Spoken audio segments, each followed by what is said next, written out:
What is good? Welcome to the midway point of the week. I hope you've had a good week so far, and I hope you haven't put too many limits on yourself. That in mind, I think I should point out that sometimes limits can be a good thing. For example, you should probably limit how much junk food you intake. You should limit how much you go out, and you should limit how much money you spend. Those are just a few examples. I didn't spend a whole lot of time trying to come up with them. However, I think it's important that you decipher what it is that you want out of life. I've talked in previous videos how important it is to find your purpose, to find your reason. And you should always check that against what limit you're placing or not placing. You should ask yourself, is this going to keep me away from my goal, or is it going to get me closer to my goal? Of course, you've got to know what your goals are for that to happen, but keep that in mind.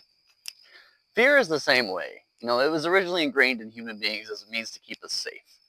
When we hear a twig snap, we look to see if something's going to eat us, like my daughter was scared of the other day, ironically. But it can also be a hindrance. So sometimes we're scared because we don't want to leave our current situation, even though it might be better for us. That ties back into knowing what you want out of life and wondering, is this going to get me closer to what I want? Am I scared because of what might be, or am I scared because of what currently is? Am I afraid I'm going to leave my current situation? Or am I afraid that if I don't do this, I might stay in my current situation?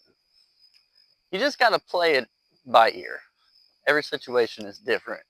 But don't think just because you're placing a limit on yourself that it's for the better.